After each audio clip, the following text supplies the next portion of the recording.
Hello students, let's see the main points of electromagnetic wave theory given by James Clerk Maxwell. It is theory के according electromagnetic radiations, मैं पहला ही point बना रहा हूँ इसको, electromagnetic radiations. What are electromagnetic radiations? These are those radiations, those rays, those waves which generally produced when any charged particle is moving in the external magnetic field or any magnet is travel in the external electric field. Okay, like gamma rays, cosmic rays, X-rays, ultraviolet rays, radio waves, microwaves, infrared rays, even visible rays. और आप देखते हो ये जो मैंने raise के नाम लिए, almost all these rays are present in the sunlight, ये सनलाइट में भी प्रेजेंट है. सो इनके रिगार्डिंग एक थ्योरी डेवलपमेंट हुई कि इलेक्ट्रोमैग्नेटिक रेडिएशंस क्या है. Electromagnetic radiations are generally emitted by any source of energy, light, ठीक है, और artificially can be produced by passing या by moving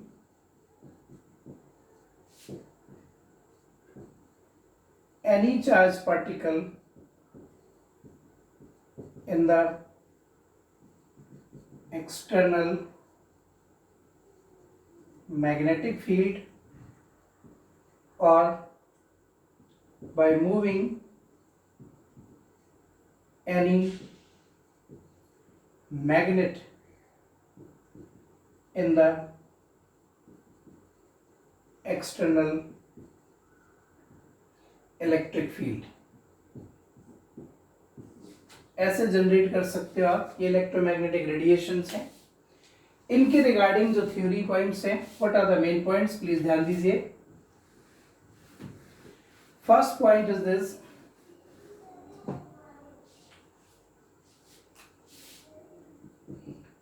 एनर्जी और light emitted from any source propagate or travel in form of waves or rays और radiations. इन्होंने कहा जब कभी किसी सोर्स से लाइट या एनर्जी इमिट होती है, ठीक है, तो वो वेव्स या रेज या रेडिएशंस के फॉर्म में चलती है. ट्यूबलाइट से लाइट चल रही है इन फॉर्म ऑफ वेव्स, ठीक है. मोबाइल की डिस्प्ले आप देख रहे हो, उसकी चमक आप तक जा रही है in form of waves. TV देख रहे हो, टीवी से जो भी आपको लाइट फ्लैश हो रही है in form of waves. TV में जो सिग्नल आ रहे हैं from transmitter in form of waves. Phone पे आप बात कर रहे हो किसी से, आपस में सिग्नलिंग हो रही है इन फॉर्म ऑफ वेव्स, ठीक है. टीवी को रिमोट से कंट्रोल कर रहा है in form of waves. AC को रिमोट से कंट्रोल कर रहा है in form of waves. Mobile में और भी जो फंक्शनैलिटी है, इलेक्ट्रॉनिक गैजेट्स हैं जिनको सेंसर्स के थ्रू कंट्रोल कर रहा है इन फॉर्म ऑफ वेव्स. जितने भी ऑटोमेटिक इलेक्ट्रॉनिक स्विचेस हैं उनकी कंट्रोलिंग जो चल रही है in form of waves. Sunlight also coming out from the sun to the earth in form of waves. There are number of waves in the sunlight. Cosmic rays, gamma rays, X-rays, ultraviolet, visible, infrared, microwaves, radio waves. All these waves are nothing. These are the electromagnetic waves. So इन्होंने कहा कि जब कभी किसी source से कोई भी light emit होती है तो वो हमेशा वेव फॉर्म में ट्रेवल करती है, ठीक है. These waves are called electromagnetic waves and have wave character obviously अगर वेव है तो उनमें वेव करेक्टर तो होगा ही होगा, that is intensity, wavelength, frequency, amplitude,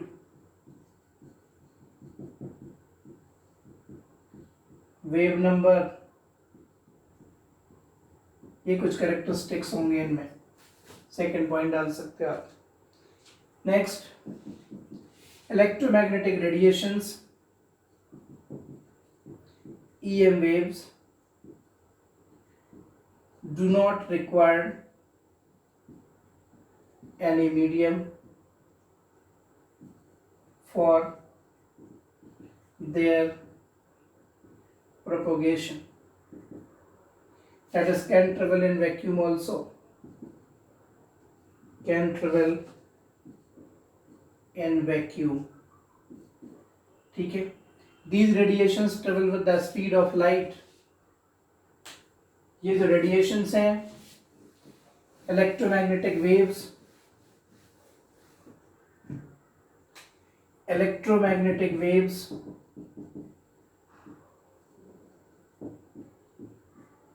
travel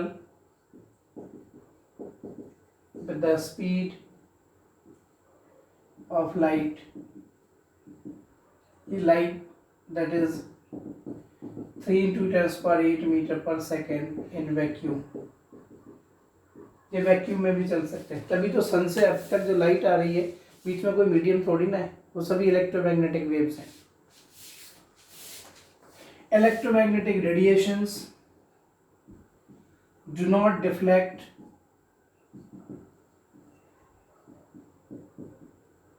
in the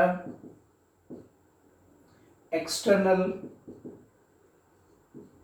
electric field and magnetic field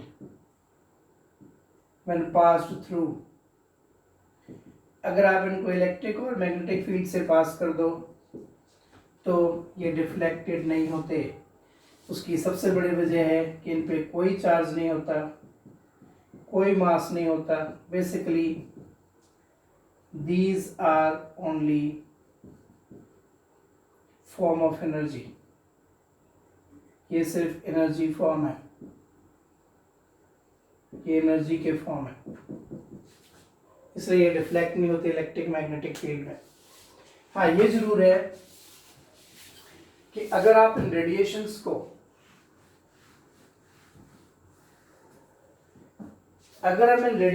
को किसी ऐसे मीडियम से पास कर दें जिनमें इलेक्ट्रिक और मैग्नेटिक फील्ड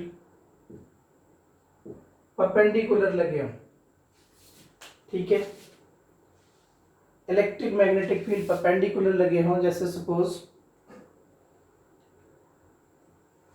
मान लीजिए this is the direction of electric field, this is the direction of magnetic field we applied, then electromagnetic radiations start moving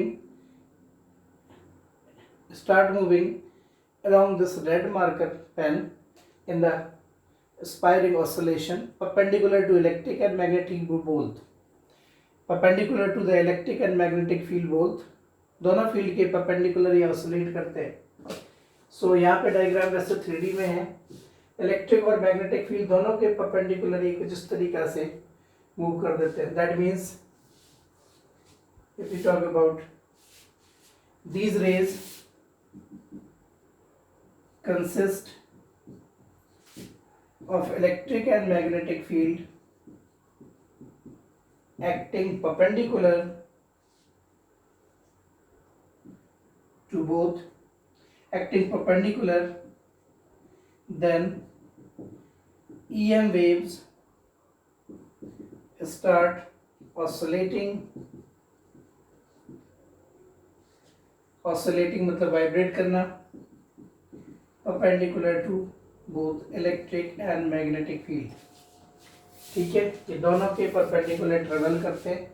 ये कुछ पॉइंट्स हैं, इलेक्ट्रोमैग्नेटिक वेव थ्योरी कहते हो आप इनको। बेटा जैसे कि आपको बताया गया, these radiations have wave character, generally this is the wave diagram. Wave character means they have wavelength, जो इलेक्ट्रोमैग्नेटिक रेडिएशंस होंगी उनकी एक पर्टिकुलर वेवलेंथ होगी, उनकी पर्टिकुलर एक फ्रीक्वेंसी होगी, उनमें एक एम्पलीट्यूड भी होगा, ठीक है, और टाइम पीरियड भी होगा, टाइम पीरियड, वेव नंबर, ऐसे कुछ कैरेक्टरिस्टिक प्रॉपर्टीज होंगी इनकी वेव्स में।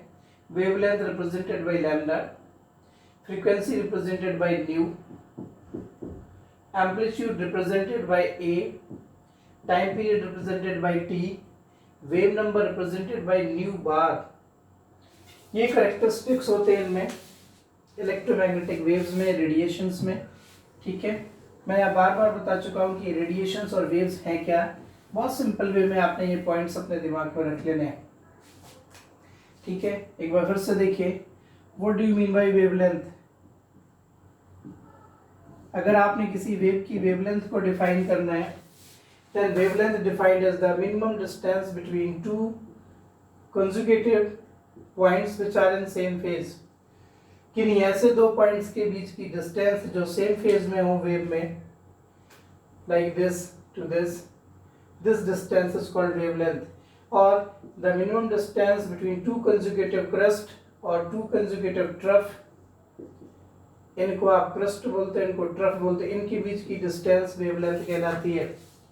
Wavelength of the wave defined as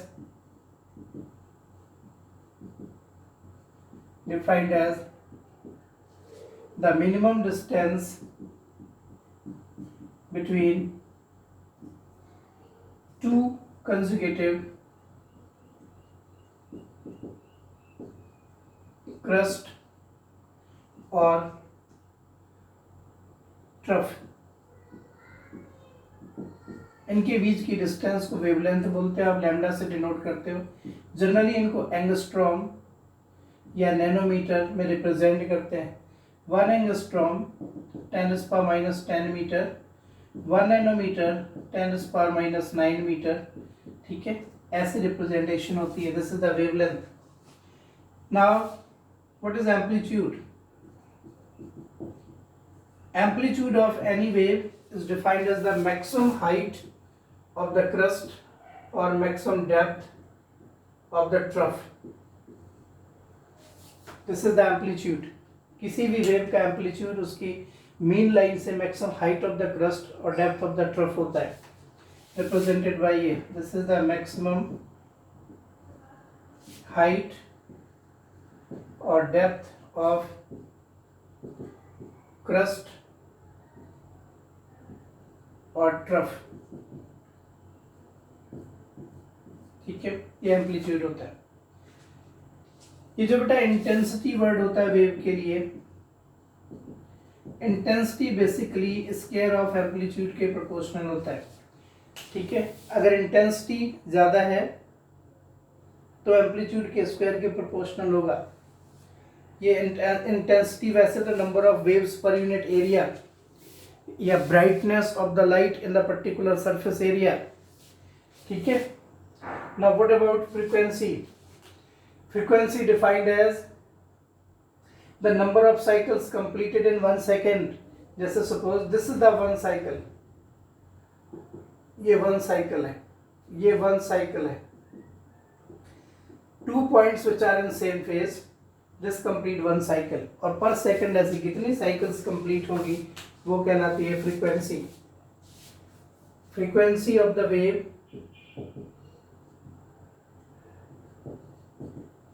frequency of the wave अगर जनरली आपने डिफाइन करना है तो वैसे 10th की चीजें हैं, ठीक है।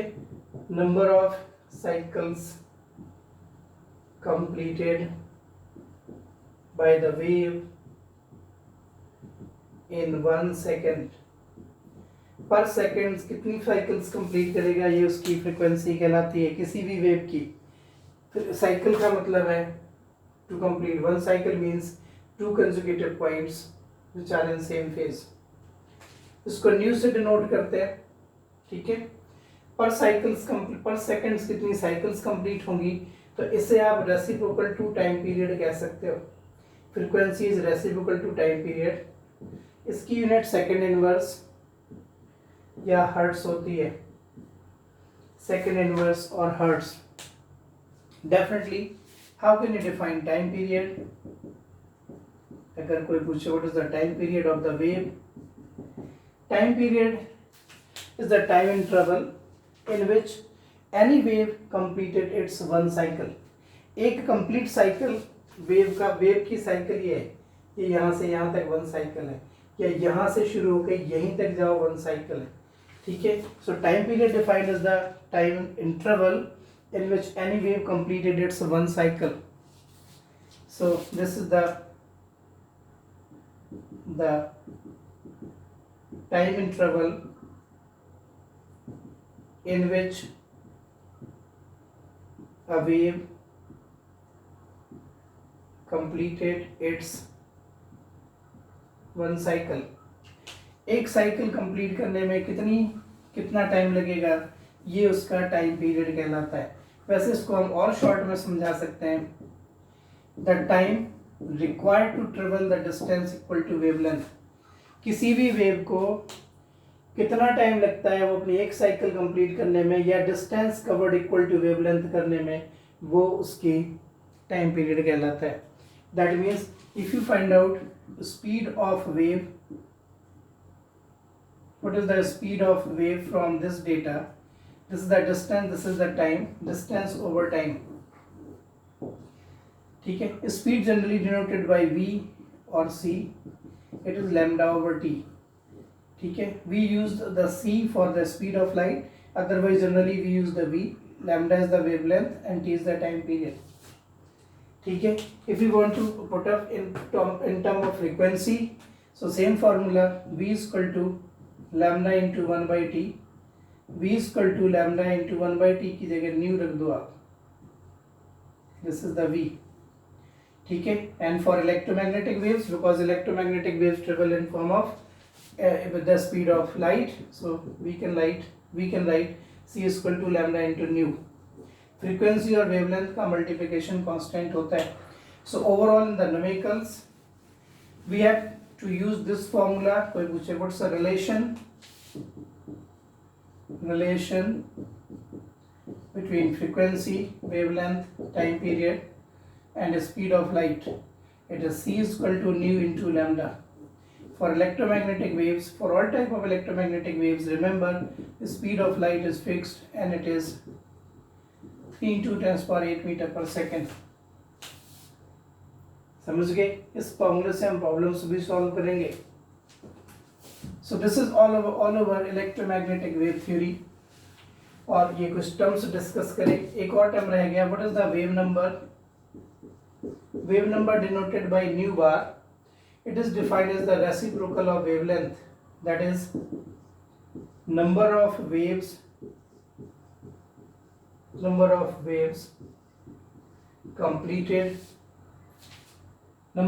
completed in 1 centimeter length। Per centimetre में जितनी वेव्स होंगी वो उसकी वेवलेंथ कहलाएंगी, वो उसकी वेव नंबर कहलाएगी, ठीक है। सो अगर हमें ये कुछ डेटा गिवन हो तो हम कुछ न्यूमेरिकल्स भी सॉल्व कर सकते हैं। But what is the overall conclusion of this theory? इस थ्योरी का एकमात्र कंक्लूजन है बेटा कि जो इलेक्ट्रोमैग्नेटिक रेडिएशंस हैं, ठीक है, और energy emitted from any source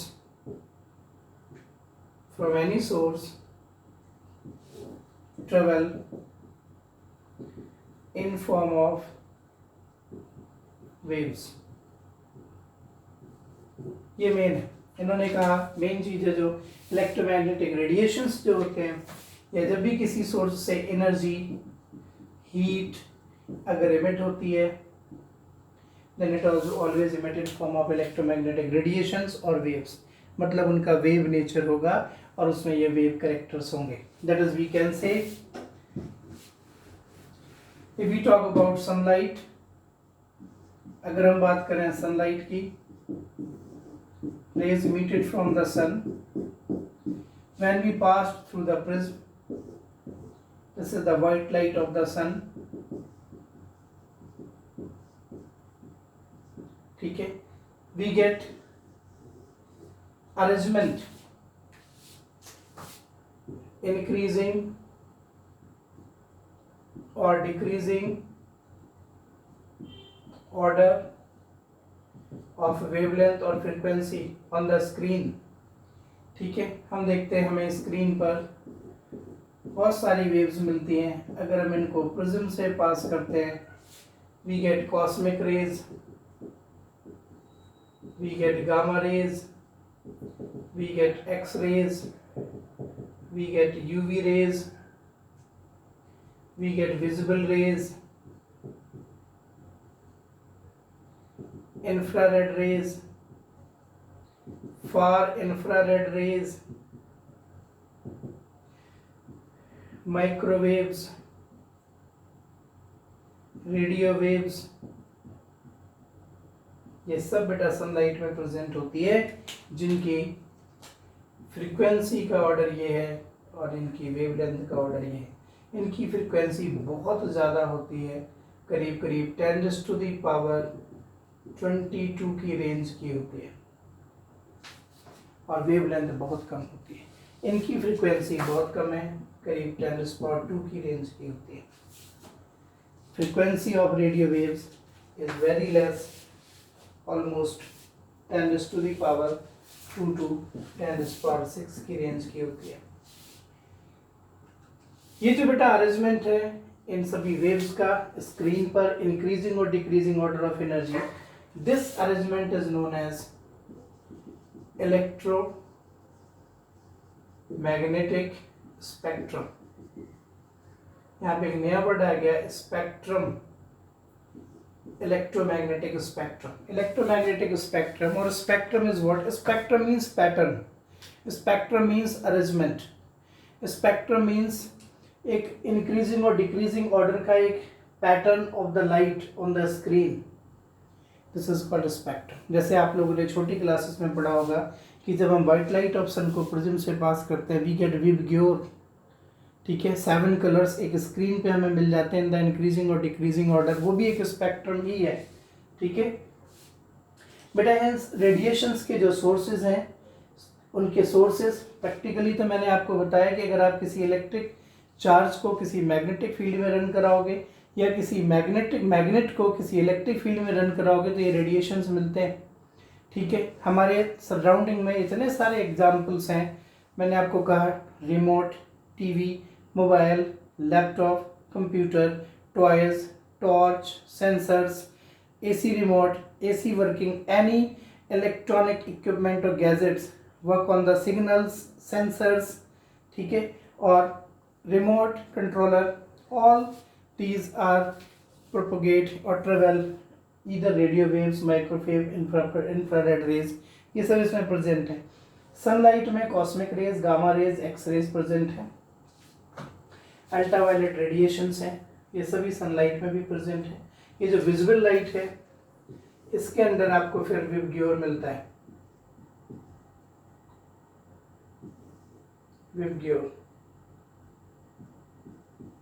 7 colours, ये भी स्पेक्ट्रम है। इनमें वायलेट कलर की फ्रीक्वेंसी सबसे ज़्यादा है, रेड कलर की सबसे कम है। वेवलेंथ और फ्रीक्वेंसी रेसिप्रोकल होते हैं, भी आपने देखा, C = लैम्डा इंटू फ्रीक्वेंसी। ठीक है, तो बेटा इसके बेसिस पर कुछ न्यूमेरिकल्स होंगे, सो आपने प्लीज़ इसमें न्यूमेरिकल सॉल्व करने। इलेक्ट्रोमैग्नेटिक वेव थ्योरी ये है, लेकिन ये थ्योरी भी पूरी तरीक़ा से सही नहीं थी। इन्होंने कहा कि जब भी कोई रेडिएशंस, लाइट, हीट ट्रेवल करते हैं, they all these travel in form of radiations और waves। जबकि बाद में कुछ थ्योरीज आई, उन्होंने कहा कि ये सही नहीं है, कि ये सिर्फ एनर्जी या वेव्स के फॉर्म में रेडिएशंस ट्रेवल करते हैं। उन्होंने कहा इनमें पार्टिकल नेचर भी होता है, that we will discuss in the next theory, और इसके कुछ लिमिटेशंस होंगे। ओके, तब तक आप इसे देखिए, और इस फॉर्मूले पे बेस्ड कुछ न्यूमेरिकल्स हैं, प्लीज़ इन्हें ट्राई करिए। Okay, thank you, thanks a lot.